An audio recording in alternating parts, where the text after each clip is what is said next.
Hi, this is Christine. I'm from CAAM, and we're at the SF International Film Festival. I'm really honored to be here with one of the guest filmmakers, Aamir Bashir, who is the director of Autumn. And we are really just thrilled to be able to pick his brain about one of my favorite films that I've seen this year. I wonder if you can sort of tell us about what were the steps that brought you to making this film. Around 2003, I was visiting my family back in Kashmir, and that was the time when the government announced that they were going to introduce mobile phone services in Kashmir. So this was this one population that was deprived of this gadget. So I happened to be there, and I saw these people really desperately seeking this gadget, and it seemed really odd to me because you live in cities, and technology comes and goes, it passes through you, and you're not even you don't give it a second thought. And these people were like, every conversation centered around a mobile phone, and everybody I met was, including my family.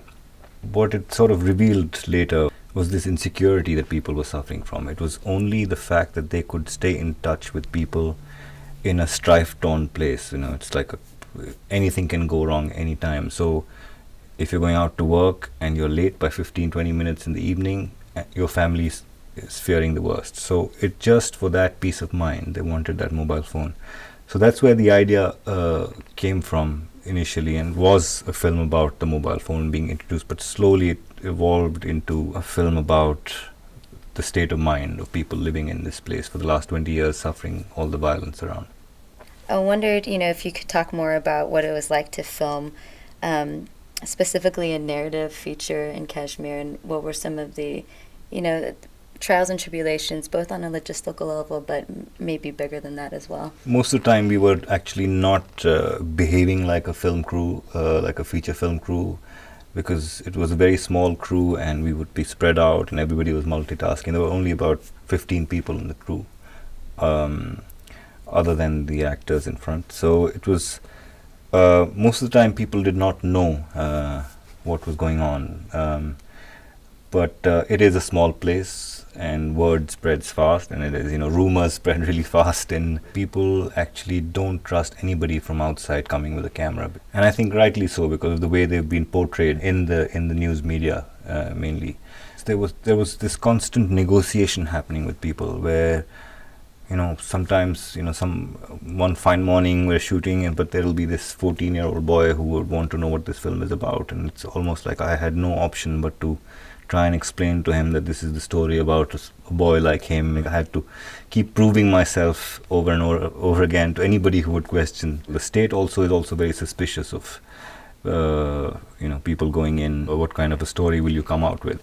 And we faced that problem from the very beginning when we submitted our script to the Ministry of Defense in New Delhi, and it did not get the clearance where we needed if we needed any kind of assistance from the armed forces.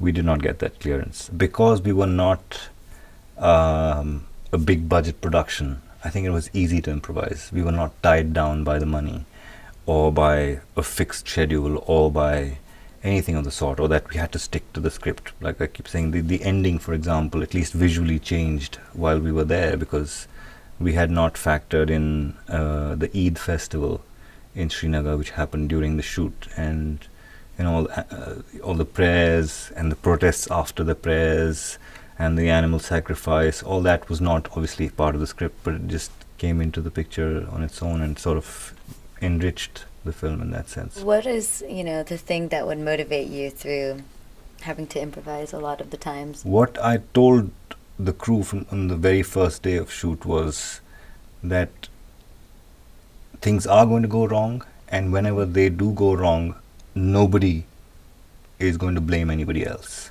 We will keep moving on.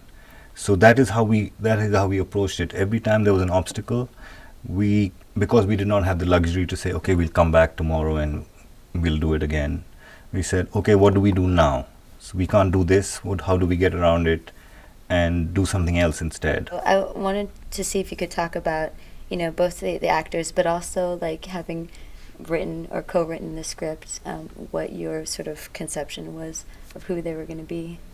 Other than Raza Naji, who played the father's character, all of them are non-actors. Female casting was extremely difficult because in Kashmir, I guess, it's not a respectable profession to be a filmmaker or to do films, especially for women, because of the Bollywood thing. People think that this is all, it's just song and dance and just scantily clad women all the time. After having written the script, I was looking for characteristics already present in these people. Instead of asking them to play or perform a character, they were more like models in that sense. They just had to be themselves, and they didn't have to emote or perform in anything. And that's why I think Raza Naji also, because there was a language barrier, despite him being a fantastic actor, I treated him as a model as well. So there was no disparity between one, thespian on the one hand, non-actors on the other, and one person performing and everybody else being like themselves. So I treated him as a model as well, because he did not speak English or any other language. I did not speak Persian, but through an interpreter, I just gave him, actions, rather than trying to get under the skin of the character or any of that sort of thing. And it was the same instruction that I would give to the non-actors as well. I cast the film single-handedly. There was no casting director. And it was, there was sometimes on the day of the shoot, actually, I've cast some people. I was going to play a character myself because there was nobody available. On location, found someone and said, I think this guy suits the character better. And in fact, the press photographer where Rafiq gets a job in the end, the office, he was cast at the last minute. So I was going to play that role myself, and thankfully I didn't.